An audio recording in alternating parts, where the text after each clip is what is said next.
Oi, meu nome é Jonathan e eu nunca pensei em toda a minha vida que eu estaria fazendo esse vídeo, porém eu sinto que eu estou num lugar tão bom na minha vida que essa seria a maneira mais honesta comigo, seria a maneira mais honesta com tudo que eu passei.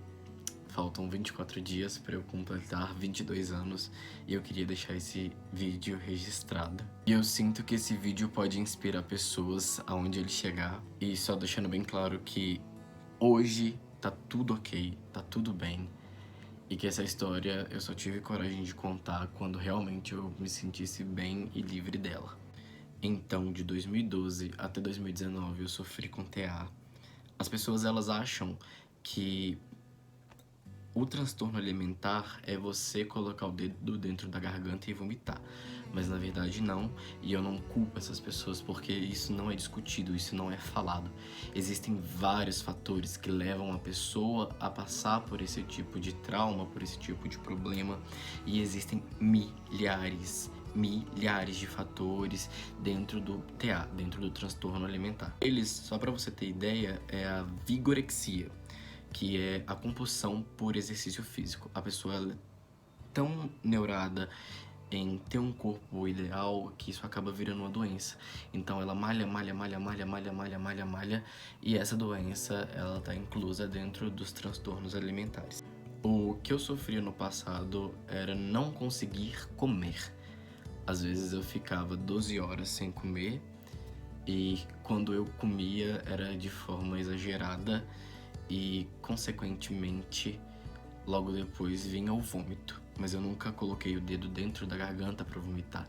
O vômito era uma coisa que vinha sem eu querer. Ou eu corria e tomava vários laxantes. Achei algumas cartelas de laxantes que eu usei durante esse período. Muitas vezes as igrejas elas demonizam, e eu tô falando isso porque eu sou da igreja, então eu sei bem do que eu tô falando.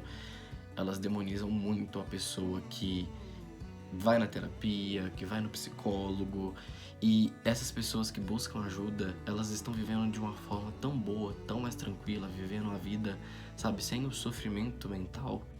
A minha história ela teve quase um final trágico, porque eu não queria mais comer. E quando eu comia eu me sentia ocupado, então eu busquei várias formas, vários chás para conseguir emagrecer. Detalhe que é meio bizarro que hoje em dia eu tenho 55 quilos e na minha cabeça isso era muito. E aí eu comprei e comecei a tomar um remédio que era proibido pela Anvisa.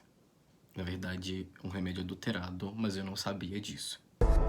E o mais grave, o que era vendido como fitoterápico à base de plantas levava substâncias sintéticas e de uso controlado, como a sibutramina e a fluoxetina. A polícia investiga a origem desses produtos. A embalagem do remédio dizia que ele era um remédio de ervas naturais. E foi aí que eu fui parar no hospital.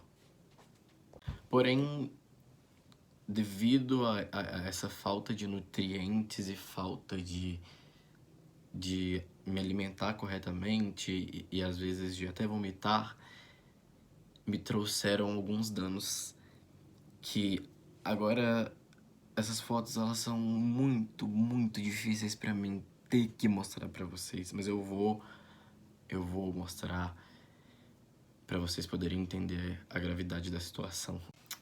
Devido a isso tudo, teve uma parte de trás do meu cabelo que caiu e uma parte na minha barba que também caiu, e isso mexeu muito comigo, porque uma única parte do cabelo cair e as pessoas ficarem o tempo todo falando: ah lá, você tá careca, tá ficando careca, tá ficando careca, e aquilo mexeu muito com a minha autoestima. Na minha cabeça, aquilo do meu cabelo tá caindo era genético, ou era por eu ter feito progressiva por muitos anos. Então eu busquei ajuda na dermatologista. Cheguei na dermatologista achando que eu era o dermatologista, já virei pra ela e falei: doutora Priscila, eu já sei o que eu tenho um problema de calvície, esse problema é genético. E ela virou pra mim, ela puxou meu cabelo assim em várias partes E ela falou, calvície? Quantos anos você tem? Aí eu falei, tenho 21. Eu garanto que isso não é calvície. E eu vou te pedir alguns exames de sangue e alguns outros exames. E na hora eu fiquei frustrado, mas mal sabia eu que isso era devido a todo o processo de transtorno alimentar que eu passei. Ela me pediu vários exames que eu guardei, eu tô aqui com eles ainda. E eu confesso que eu fiz esses exames meio bolado com ela, porque eu falei, era só ela me passar um minoxidil e ia ficar tudo bem, ia ficar tudo bem.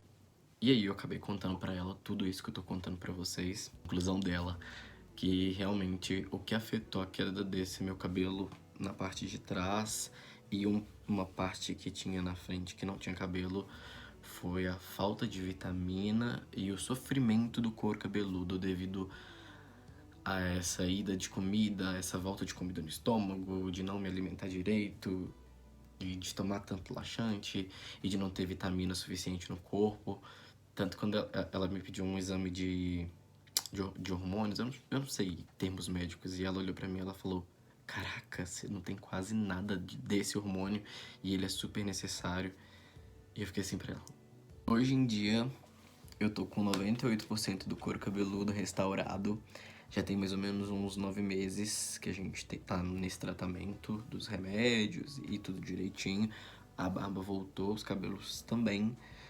Assim, praticamente pra mim eu já encerraria aqui, porém quem é a doutora é ela. Então até quando ela mandar eu vou cumprir. Mas vocês não têm ideia.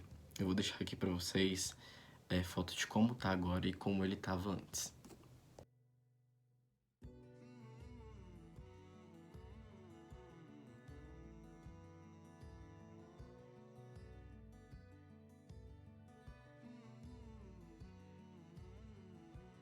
E no início eu tive a sugestão de raspar o cabelo pra passar as vitaminas direto no couro.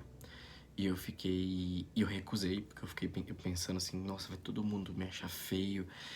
Falei, não vou raspar, vamos dar um jeito, deixa eu tomar o remédio, deixa eu ingerir, não precisa passar no couro cabeludo. Eu passo, eu prometo, eu faço massagem, mas não faz eu raspar, porque senão ninguém vai me querer se eu ficar careca. Olha o tipo de pensamento que eu tava com ele na cabeça.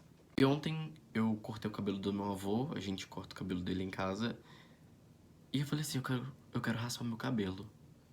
Só que dentro de mim, alguma coisa falou, tipo, Jonathan, seu tratamento já tá acabando, seu cabelo já foi recuperado, o couro cabeludo foi recuperado, sua barba tá legal, pra que você quer raspar? E eu logo pensei que eu não raspei no início porque eu tava preso a algo material e eu não queria ficar preso a nada. Tanto que quando eu deixei de fazer a progressiva foi porque eu não queria ficar preso, eu não queria ser preso a nada. E aí eu decidi que eu raspar o meu cabelo. Porém, antes, eu queria pedir uma coisa pra vocês. Rare, que significa raro, se tornou minha palavra favorita de todos os tempos, assim. E eu entendi que o que torna a gente raro são os nossos defeitos, porque são os nossos defeitos que fazem a gente ser diferente do outro, que faz a gente ser diferente do próximo. Esse vídeo é um vídeo muito complicado pra mim de fazer, de mostrar essas fotos, porém o resultado tá aqui. E agora, pra provar pra mim mesmo que eu não preciso da aprovação de ninguém e que eu vou fazer tudo que eu tiver vontade, eu vou raspar o cabelo. E eu estou com medo porque eu mesmo vou fazer isso. E é isso. Desde já eu agradeço vocês e peço que se vocês puderem compartilhar esse vídeo e marcar minha ONG, eu vou ficar muito feliz. Muito mesmo. E é isso. É muito bizarro que no início do tratamento, quando eu precisava raspar o cabelo, eu não quis raspar porque eu fiquei com vergonha. Eu fiquei com medo das pessoas me acharem feio. E agora que o tratamento acabou e o meu cabelo voltou e as minhas vitaminas do meu corpo voltaram e a minha unha, ela tá super forte agora também, eu senti a vontade de raspar pra eu entender que eu não preciso de aprovação de ninguém e eu vou fazer o que eu tiver vontade.